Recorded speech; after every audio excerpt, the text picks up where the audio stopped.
The word hedonism is derived from the Greek word hedone, meaning pleasure. The Oxford definition of hedonism today is the pursuit of pleasure, sensual self-indulgence, the ethical theory that pleasure is the highest good and proper aim of human life. Hedonistic theories of conduct have been held from the earliest of times and originated in ancient Greece.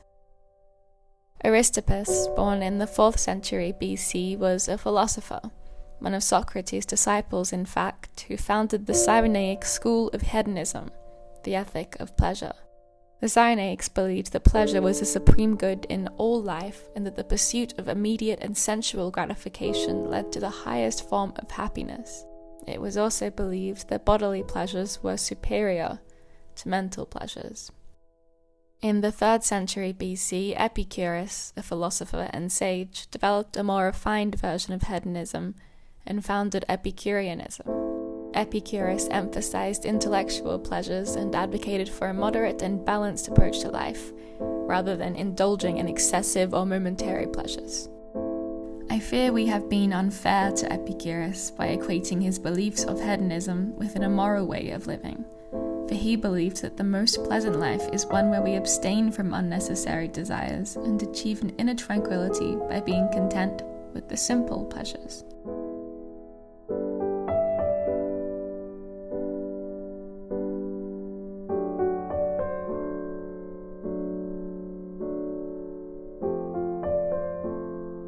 The soft days between sleep and wakefulness can be compared to that of an angel lounging in a cloud.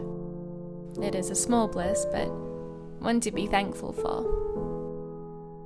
I wake, slammed with the consequences of an eve spent pursuing the Cyrenaic idea of supreme good, conducted in a more traditionally debauched manner, to a Sunday. A sweet, simple, soporific Sunday, my favorite day in the Gregorian week, a day of solitude and simple pleasures.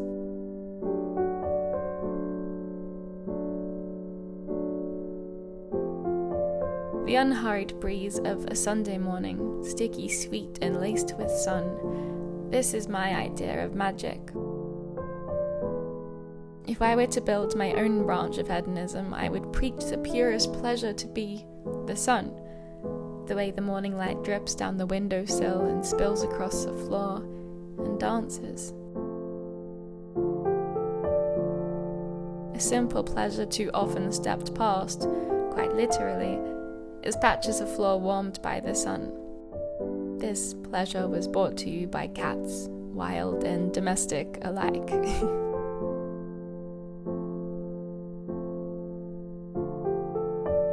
I like to rise with the sun, gradually, deliberately, and with warmth.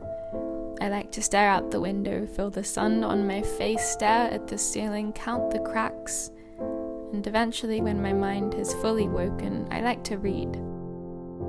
You will see me indulging in literature as a means of escapism, as perhaps my highest form of simple pleasure, when I need to take time to just be still. Sometimes it's watching a curation of films, sometimes it's baking a loaf of banana bread and eating the entire thing while it's still gooey and warm. Simple pleasures will look different for everyone, and that is why this video's sponsor is very relevant in a strange way. Hear me out. G2A is a marketplace for digital products, like an online superstore for games and software, and everyone will find something interesting, or dare I say, a simple pleasure. There's gift cards for streaming services, there's memberships and subscriptions for gaming platforms, there's software that you can write on, like me, and there's games.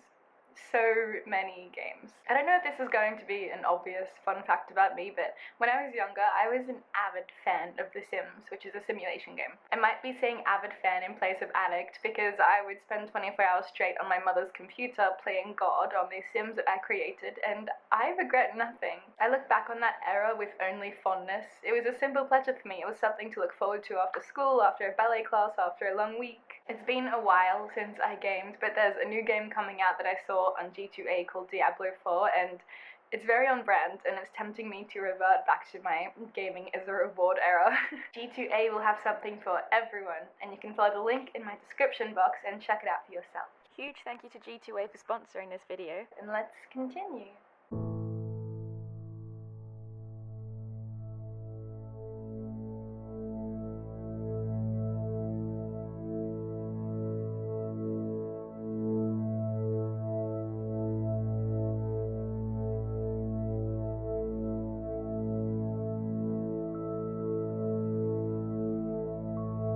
Pleasure is not often associated with the mundane domesticities like washing up, but I like to inject pleasure into these moments to keep them alive like formaldehyde.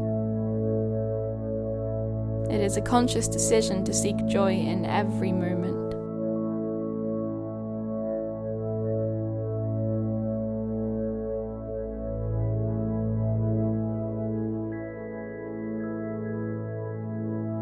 The best food, in my opinion, tends to be simple. Epicurus ate a simple diet of bread, cheese, olives, and wine. It is known universally that food is a source of great pleasure, and the food that brings me great pleasure is fresh fruit and sweet pastries. Whilst I enjoy the ritual of washing and peeling and cutting the fruits, the purest simple pleasure for me is peeling the fruits with my hands and immersing myself in the sensory experience as a form of meditation. The touch of the flesh as I tear it with my fingers that were made for foraging and gathering, the smell of the oils being released from the rind as I peel it, the taste of the fruit when it finally reaches my tongue, the gentle gnash and gnaw of the pulp between my teeth.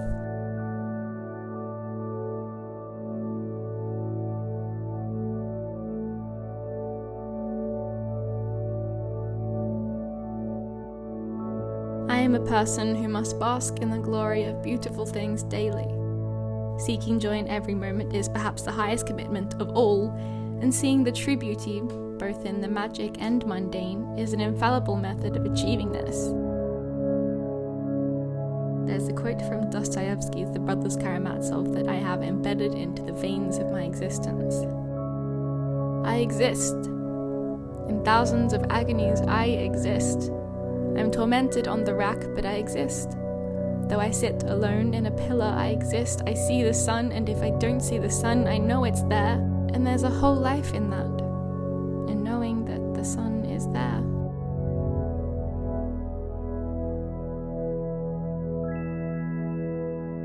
I am perhaps overwhelmed with immediate gratification when I am sprawled amongst soft green grass.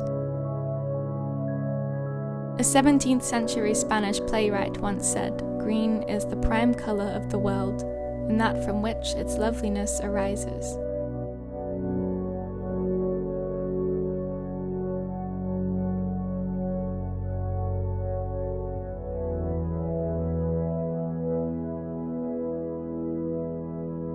It is only in spaces like these I find my mind can truly be still. A still mind invites both horror and wonder, and is something I have for too much of my life feared.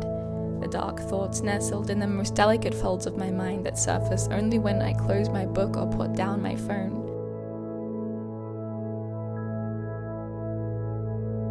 It's a pleasure to no longer be afraid of my own thoughts because I listen to them. It's a pleasure to instead turn them to art.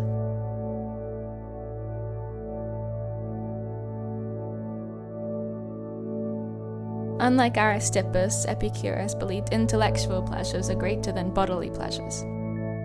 Creating and consuming art in all of her glorious forms is essential to both my physical and mental well-being. This doesn't need to look ostentatious. Listening to music, really listening, is a form of consuming art. Collecting your thoughts to write down in a journal is a form of creating art.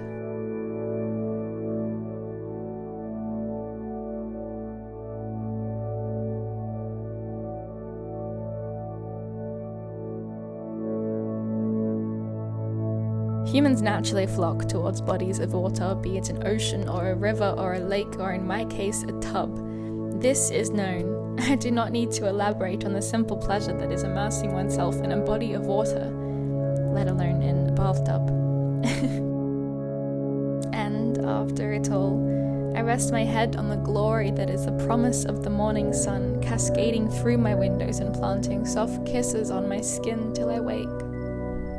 I rest my head on the promise that this will happen each day till I die. It has to. It has no choice. Love always. Dakota.